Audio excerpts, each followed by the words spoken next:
आज मैं एक दो चिट्ठियों की कुछ पंक्तियां मैं पढ़ना चाहूँगा आपके सामने। और उनके जो मजमून हैं उसे सुनकर आप समझ जाएंगे कि मैं किसकी बात आज कर रहा हूँ। मेरे पास एक चिट्ठी है कृति नाम की एक बच्ची की। वो अब इस दुनिया में नहीं है। जी हाँ, उसने आत्महत्या कर ली है। लेकिन सुनिए, आत्महत्या करने से पहले उसने जो कुछ जाहिर किया है, जो कुछ कहा, वो क्या है, कौन थी वो बच्ची, ये भी बताऊंगा मैं। उस बच्ची ने चिट्ठी तो बहुत बड़ी लिखी है, भारत सरकार को भी चिट्ठी लिखी, अपने अभिभावक अपनी माँ के नाम से भी चिट्ठी लिखी है। यानी उस चिट्ठी में उसने उन सभी को अपनी भावनाओं या अपनी बातों को बताने की कोशिश की है जो उसने महसूस किया। अपनी माँ के लिए उसने लिखा कि आपने मेरे बचपन और बच्चा होने का फायदा बहुत उठाया और मुझे विज्ञान पसंद करने के लिए आप मजबूर करती रही। मैं भी विज्ञान पढ़ती रही ताकि आपको खुश रख सकूं।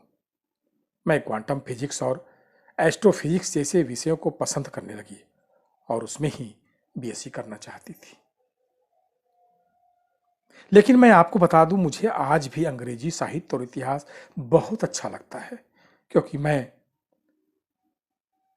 समझती हूं ये मुझे अंधकार के वक्त में मुझे बाहर निकालते हैं।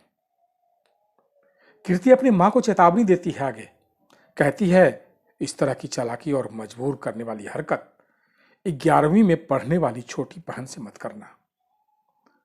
वो जो बनना चाहती है और जो पढ़ना चाहती है उसे वो करने देना, क्योंकि वो उस काम में सबसे अच्छा कर सकती है जिससे वो प्यार करती है। यकीन मानिए, इसको पढ़ते ही मन विचलित हो जाता है। बात यहीं तक नहीं रुकती है, उसने भारत सरकार से भी लिखा है। जरा उसको सुनिए, भारत सरकार को कीर्ति ने क्या लिखा। मैं भारत सरकार और मानव संसाधन मंत्रालय से कहना चाहती हूं, अगर वो चाहते हैं कि कोई बच्चा ना मरे तो जितनी जल्द हो सके इन कोचिंग संस्थानों को बंद करवा दें। अब आप समझ गए होंगे मैं क्या बात कर रहा हूं। जी हां, आज से 2 दिन बाद एक बड़ा ही महत्वपूर्ण दिवस है जिसे सुसाइड प्रिवेंशन डे के रूप में मनाया जाता है। यानी आत्महत्या रोकने का प्रयास किया जाए उस दिन, एक दिन। क्या आप लोग को लगता है ये काफी है एक दिन? क्या हम एक दिन की कोशिश से दर्जनों बच्चे जो हर साल आत्महत्या कर लेते हैं उन्हें हम बचा सकते हैं? केवल कागजों में, एसी कमरों में या फिर कहीं बैठक मीटिंग करके ये कह देना कि 10 तारीख को हमने एंटी सुसाइड डे मनाया, मुझे लगता है काफी नहीं। हमें इसके पीछे इसकी वजहों पे जाना पड़ेगा। इससे पहले कि मैं आगे बढ़ूं, मैं एक चिट्ठी की 2 पंक्ति और पढ़ूंगा। उत्तर प्रदेश आजमगढ़ के एक छात्र ने लिखा, जेईई की तैयारी कर रहा था वो कोटा में, कि मुझसे नहीं हो पा रहा है। मेरे लिए अब मौत ही जिंदगी से ज्यादा बेहतर है। और इसके बाद उसने अपनी ये लीला खत्म कर दी। उसी तरह पिछले ही सप्ताह कोटा की एक बच्ची जो नाबालिग थी, उसने लिखा, पापा मम्मी मैं आपके लिए बोझ हूं, और उसने सुसाइड कर लिया। मैं इन चिट्ठियों को पढ़कर सिर्फ ये पूछना चाहता हूं, वजह कौन है, कारण कौन है? ये बच्चे इस तरह के कदम उठाते हैं। ये केवल कुछ गिने हुए बच्चों की बात मैं नहीं कर रहा हूं। मैं जरा आपको एक आंकड़ा देता हूं। वो आंकड़ा कि पिछले इस साल यानी 2023 में अभी तक 23 आत्महत्याएं कोटा में हो चुकी हैं। इससे पहले 2015 में सबसे ज्यादा आत्महत्याएं हुई थी, और अब 2023 में अगस्त महीने में ही, जो अगस्त अभी बीता है, उस महीने 31 अगस्त तक ही 5 ऐसे मामले आए हैं जिसमें आत्महत्या का मामला बना है। हालांकि पुलिस कहती है हम इनसे अनुसंधान करते हैं और पुख्ता रिपोर्ट तुरंत नहीं दे पाती है कि आत्महत्या है या कोई और वजह है, लेकिन ये मान के चला जाता है कि 99% बच्चे किसी न किसी तरह से डिप्रेशन के शिकार होते हैं और हताश होकर आत्महत्या करते हैं। पिछले 5 सालों में 70 बच्चों ने वहां आत्महत्या की है और इस मामले पर कोटा को लेकर एक सीरीज भी बनी, लेकिन क्या असर हुआ? वो तो एक कॉरपोरेट काम था, यानी सीरीज बनाकर कमाई करने का। समाधान क्या निकला उससे? तो समाधान किसी फिल्म के बना लेने से नहीं, समाधान किसी सेमिनार से नहीं, या समाधान किसी आदेश से नहीं, क्योंकि बहुत सारे मामले हुए और उसके बाद सरकार ने भी वहाँ कदम उठाए। गहलोत सरकार ने भी एक कमेटी बनाई। बहुत सारे ऐसी संस्थाएं थीं जो वहाँ काउंसलिंग करती थी, जो वहाँ सलाह देती थी, लेकिन आत्महत्याओं का दौर कम नहीं हुआ। क्या वजह है? क्या वो समझा नहीं पाए? जिस कृति ने ये चिट्ठी लिखी उसने ये कहा कि मैंने कभी अपने जीवन में 91% से कम मार्क्स नहीं लाया। मैं अपने ग्रुप में या अपने छात्रों में, अपने बैच में बेहतरीन बच्ची थी। मैंने दर्जनों बच्चों को बचाया डिप्रेशन से, यह कहकर कि हिम्मत करो, हारो नहीं। कितनों को मैंने आत्महत्या करने से रोका, लेकिन खुद को नहीं रोक पाई। खुद स्वीकार किया उसने, मैं खुद को नहीं रोक पाई। सबको बचाया, मैं खुद बच नहीं पाई और अंततः वो चल पड़ी। आखिर क्यों? किस दबाव में? मेरा तो मानना है इसकी वजह सिर्फ 2, केवल 2। एक वजह बच्चों के माता पिता, दूसरी वजह कोटा या कोटा जैसे और भी दूसरी जगह जो पढ़ाई लिखाई के नाम पर जो व्यापार है या व्यापार की होड़ है, इन दोनों ने बच्चों को लीलना शुरू किया है। अभी कोटा में जेईई और नीट के लगभग 3 लाख बच्चे पढ़ते हैं। 5,000 से ज्यादा वहां पीजी और गेस्ट हाउसेस हैं और खासकर हिंदी स्टेट जितने हैं वहां के तो 70% बच्चे जो मेडिकल या नीट की तैयारी करते हैं, उनका पहला उद्देश्य होता है कोटा जाना, क्योंकि उन्हें लगता है कोटा के इंस्टीट्यूट, मैं नाम नहीं लूंगा, लेकिन कोटा के इंस्टीट्यूट गारंटी देते हैं सक्सेस का। लेकिन यह भी वहां खेल है। कोटा के इंस्टीट्यूट में जिन बच्चों का एडमिशन होता है, कई सारे बैच होते हैं और ये सब प्रोपेगेंडा का एक तरीका है। हर साल बड़े बड़े लिस्ट निकलते हैं, 1 to 10 में हमारे इतने बच्चे, 1 to 50 में हमारे इतने बच्चे, टॉपर हमारे। ये भी एक खेल है।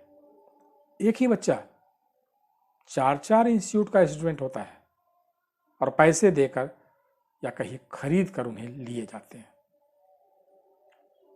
अगर एक इंस्टीट्यूट में 10,000 बच्चे हैं तो 10,000 में से 100 बच्चे वो क्रीम होते हैं जिनकी तैयारी के लिए वो संस्थान या कोचिंग संस्थान भरपूर मेहनत करती है और उसी में से 100 में से 30 बच्चा जो होता है वो शायद अच्छी सफलता पाता है।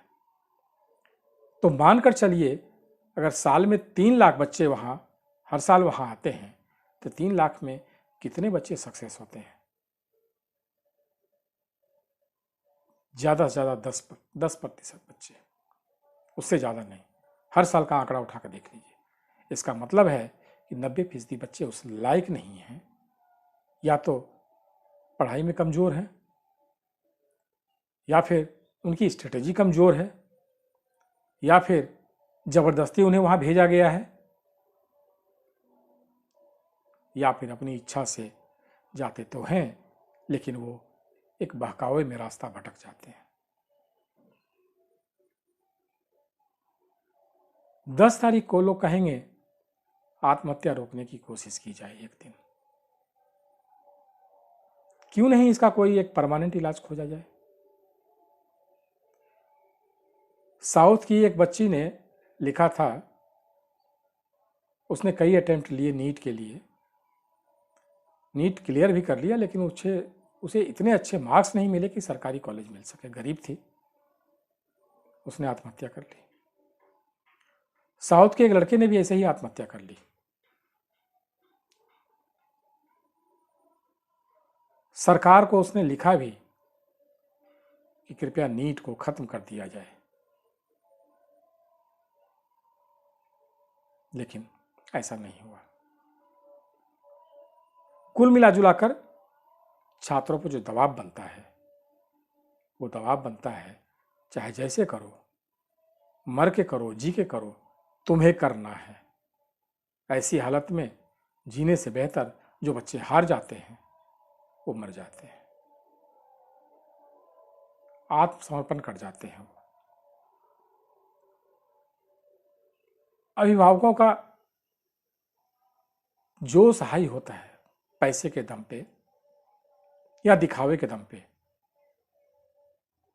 अपने बच्चों को कोटा भेजते हैं। कोटा ही नहीं, कोटा तो मैं इसलिए बोल रहा हूँ कि कोटा में अधिकांश बच्चे जाते हैं, लेकिन उसके अलावा भी बहुत सारे ऐसे शहर हैं, अब तो दिल्ली में भी काफ़ी लोग जाने लगे, और कोरोना के बाद कुछ डाइवर्जन आए हैं। लेकिन हमारा कहना ये है कि गार्जियन जो होते हैं वो प्रेस्टीज इशू क्यों बना लेते हैं अपने बच्चे के लिए। क्या डॉक्टर और इंजीनियर बनना ही उनकी इज्जत को ऊपर ले जाता है? हमने तो बहुत सारे ऐसे देखे हैं कि डॉक्टर इंजीनियर के बनने के बाद भी उसने उस पेशे को छोड़ दिया है, खेती करने लगा, व्यवसाय करने लगा, या फिर कुछ और करने लगा। हमने यहां तक देखा है कि जो टॉपर रहे हैं उसने भी उस विधा को छोड़ दिया है। हमने यहां तक देखा है जो आईआईटी के टॉप मोस्ट होते हैं वो सन्यासी बन गए हैं। तो अभिभावकों के या गार्जियन के दबाव के दम पे अगर बच्चे को बनाना है फिर तो आपको ये झेलना होगा, लेकिन झेलना जरूरी नहीं। इसके लिए आपको सोचना होगा। ये अंधाधुंध जमीन जायदाद खेत खलियान बेचकर बच्चे को लेकर कोटा चले जाते हैं। सारा व्यवसाय है वहां, खाना बनाने से लेकर खिलाने पिलाने, घुमाने, एंटरटेनमेंट, पढ़ाने, फैशन, यहां तक कि नशा और बाकी दूसरे अवैध कारोबार भी कोटा में फलते फूलते हैं इन 3 लाख बच्चों के दम पर। कोटा की अर्थव्यवस्था ही ये 3 लाख बच्चे हैं। तो क्या कोटा की अर्थव्यवस्था के लिए हम अपने बच्चे को गंवाते रहें? क्या कोटा में पढ़े बिना बच्चे मेडिकल या इंजीनियर नहीं करते? करते हैं ना, घर से भी बैठ करते हैं या छोटे शहरों से भी करते हैं। आप अपने बच्चे को मोटिवेट कीजिए, आप अपने बच्चे को वहीं पढ़ाइए, अपने नज़दीक रहकर पढ़ाइए ताकि उनको गाइड कर सकें, उनको देख सकें, समझ सकें। हो सके तो उनसे काउंसलिंग दीजिए।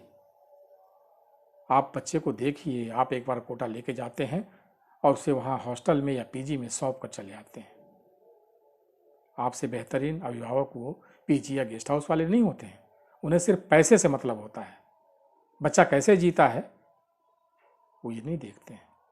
बच्चा कब फंदे से लटक गया, बच्चे ने कब जहर ले ली, वो नहीं देखते हैं।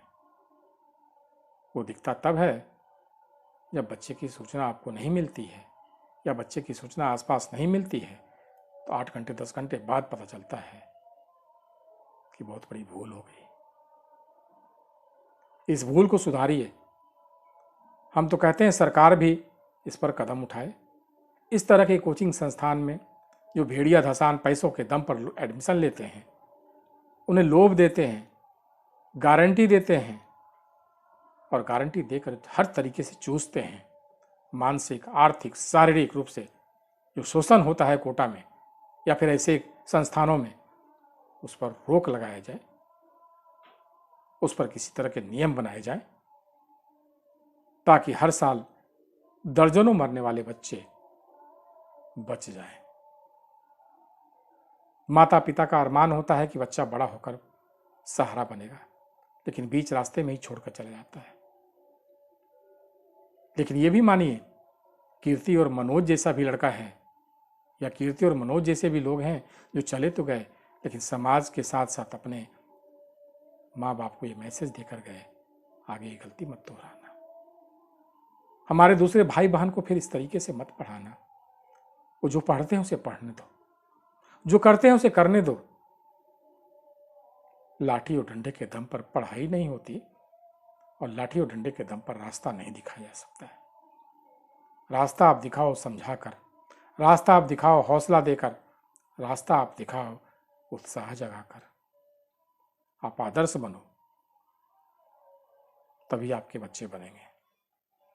वरना इसी तरह कीर्ति हो, मनोज हो, और भी कई सारे नाम हैं,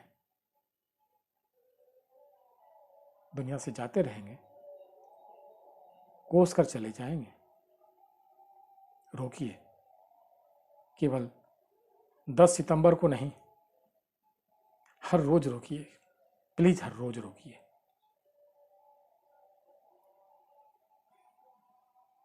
जिम्मेवारी निभाइए आप। धन्यवाद।